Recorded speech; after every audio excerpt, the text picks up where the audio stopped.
You know, a lot of times when we talk about Jannah, one of the issues that we have is that we really don't work for it. And working for it is actually the last thing that you should be doing. The first thing that you should be doing is wanting it. And if I really asked you, do you really want Jannah? Obviously everyone wants Jannah, but how bad do you want it? And subhanAllah, sometimes wanting it is enough to take you to the next level. Rasulullah ﷺ once, for example, was telling the Sahaba about a group, an elite group on the Day of Judgment who will enter Jannah without any form of adhab, without any form of hisab. No accountability, no questions asked, no punishment whatsoever.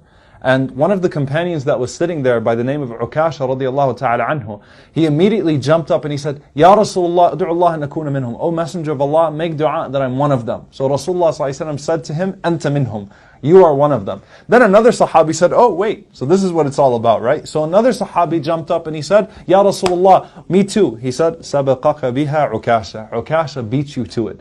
So sometimes just wanting Jannah, really thinking about it, how much do you want Jannah? How much do you want the pleasure of Allah subhanahu wa ta'ala? So the first step, we're going to go through a three-step program inshallah to attain Jannah. It's called want, ask, act. Want, ask, act. You want it and then you ask for it. Now someone might say, well, what good does it mean to ask for it? You know, what's that going to do? There's a very beautiful hadith, and if there is one thing I want you to apply from this video, it's this one inshallah. There is one very beautiful hadith which is narrated in Sunan al-Tirmidhi and also in Muslim Imam Ahmad with an authentic chain from Anas ibn Malik radiallahu anhu, that the Prophet sallallahu alaihi wasallam said, Man sa'ala Allahu al-Jannah thalatha marrat. Whoever asks Allah for Jannah 3 times, not only does Allah answer the dua, Rasulullah sallallahu alaihi wasallam says, Jannah actually talks.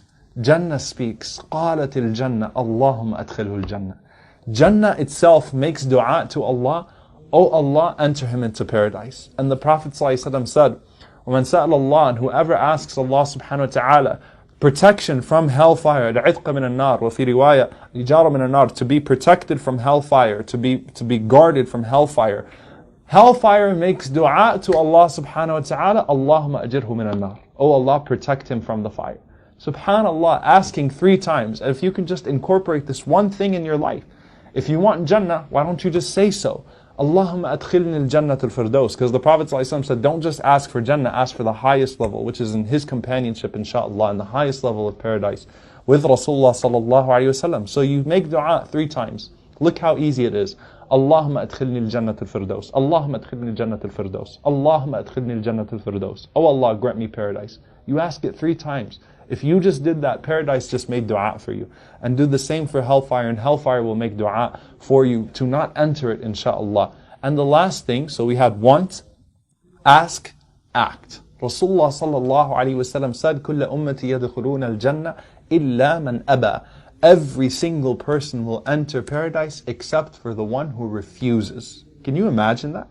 Everyone will enter paradise except for the one who refuses. Subhanallah. So Sahaba said, Ya Rasulullah, how could we possibly refuse Jannah? The Prophet ﷺ said, by obeying him ﷺ and following his sunnah, you are on the path to Jannah. By disobeying the Prophet ﷺ and neglecting his sunnah, you are refusing to enter Jannah. Because Allah gave you the path, Allah gave you the guide. You don't have to sit there and wonder, man, how do I get there? What stock do I invest in? How do I do this? How do I do that? Every single venture that you take, business venture in this life, has a risk to it. Jannah has no risk. You follow the Prophet ﷺ, you're in. It's fitrah to go home. You're from there anyway. You're in. So 3 things, just 3 steps again. Repeat them with me, inshaAllah ta'ala. Want it, ask for it, act for it. We ask Allah subhanahu wa ta'ala to grant us a Jannat al-Firdaus and to protect us from the hellfire. Allahumma ameen. Jazakum Allah khairan. Wassalamu alaikum.